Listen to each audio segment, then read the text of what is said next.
Hello friends, आज हम बात करने वाले हैं एक और होम्योपैथिक मेडिसिन एनाकार्डियम ओरिएंटल के बारे में।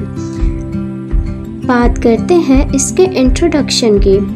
तो एनाकार्डियम ओरिएंटल एक होम्योपैथिक मेडिसिन है जो कि भिलावा नाम पॉइजनस प्लांट से बनाई जाती है।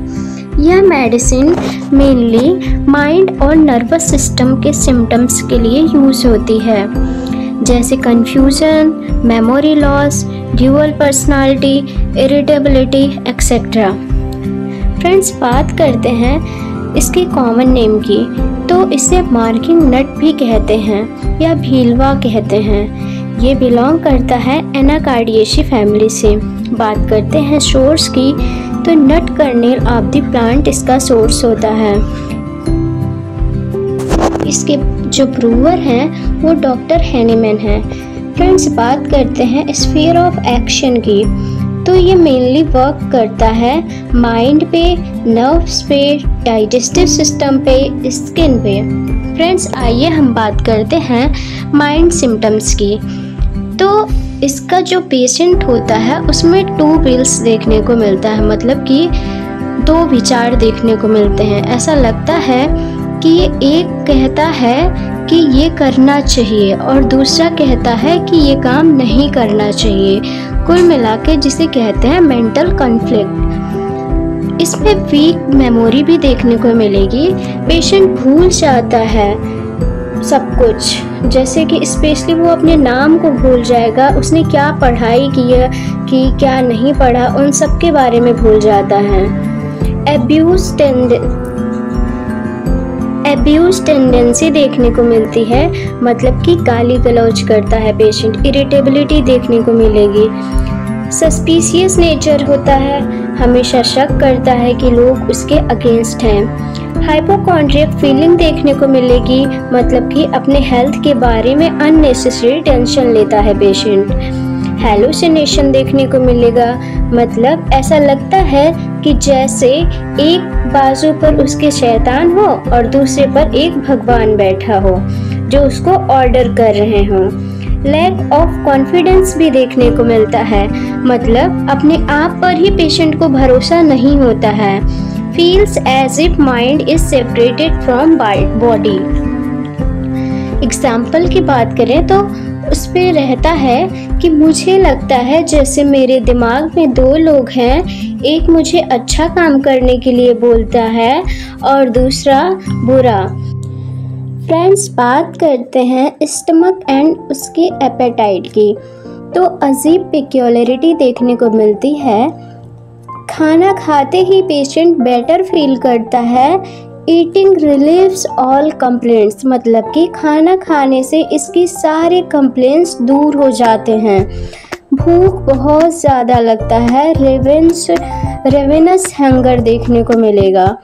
अगर टाइमली खाना ना मिले तो चिड़चिड़ापन और कमजोरी हो जाती है। एसिडिटी, बेल्चिंग, डाइजेशन वीक, ये सब देखने को मिलता है।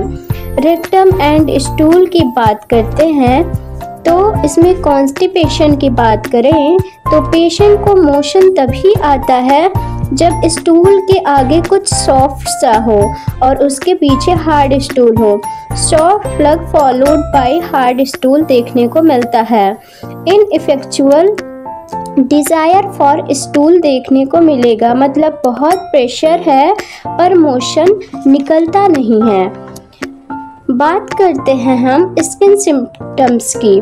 तो इसमें देखने को मिलेगा कि स्किन इरप्शन, मतलब कि दाने, इचिंग, खुजली, ब्लिस्टर्स, मतलब फोड़े फुंसी, specially after scratching. Skin Burns after scratching, जैसे ऐसा लगता है कि जल सा गया हो। पैरालिसिस जैसी weakness specially on one side देखने को मिलेगी। वेसिकुलर इरप्शन विथ इचिंग भी देखने को मिलेगा। स्किन में बर्निंग, रेडनेस, ब्लिस्टर्स, ये सब देखने को मिलेंगे। फ्रेंड्स, हम बात करते हैं मॉडलिटीज़ की कि पेशेंट को क्या करने से उसकी प्रॉब्लम बढ़ जाती है, मतलब एग्रावेशन होता है, और क्या करने से उसे रिलीफ फील होता है। तो एम्प्टी स्टमक मेंटल स्ट्रेस और एंगर से इसकी प्रॉब्लम बढ़ जाती है। और खाना खाने के बाद रेस्ट से या हॉट एप्लीकेशन से पेशेंट को रिलीफ फील होता है। बात करते हैं कुछ की नोट सिम्टम्स की। तो इसमें लॉस ऑफ मेमोरी देखने को मिलेगा, कंफ्यूज्ड आइडेंटिटी देखने को मिलेगी, पेशेंट खुद की पहचान ही भूल जाएगा। टू विल्स देखने को मिलेगी, मतलब दो तरीके के विचार रहेंगे जिसमें एक अच्छा और दूसरा बुरा। बेटर आफ्टर ईटिंग, खाने के बाद अच्छा महसूस करेगा। Skin eruption with burning and itching, skin eruption देखने को मिलेगा जिसमें जलन और खुजली दोनों रहेगी। इरिटेबिलिटी विथ एब्यूजिव लैंग्वेज, बहुत ज़्यादा चिड़चिड़ापन रहेगा, वो भी गाली गलौज वाले बर्ताव के साथ। फ्रेंड्स, बात करते हैं हम इसके क्लिनिकल्स की, कहाँ कहाँ पर इसका यूज़ होता है, किस किस केसेस में। तो डिप्रेशन में, साइजोफ्रेनिया मतलब दो नेचर का बिहेवियर हो, memory loss, paralysis, constipation, nervous exhaustion.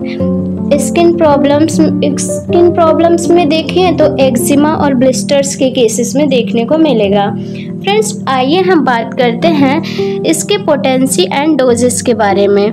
तो जनरली यूज्ड इन 30 पोटेंसी या 200 potency and sometimes 1 mg depending on case. Friends, बात करते हैं हम इसके नोट के बारे में। तो ये जो मेडिसिन होती है वो सेल्फ मेडिकेट नहीं करनी चाहिए क्योंकि इसके मेंटल सिम्टम्स बहुत स्ट्रॉन्ग होते हैं, इसलिए इसे किसी डॉक्टर के परामर्श से ही लेना चाहिए। Thank you for watching.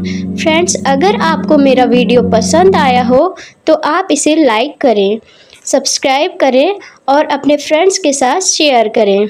Thank you.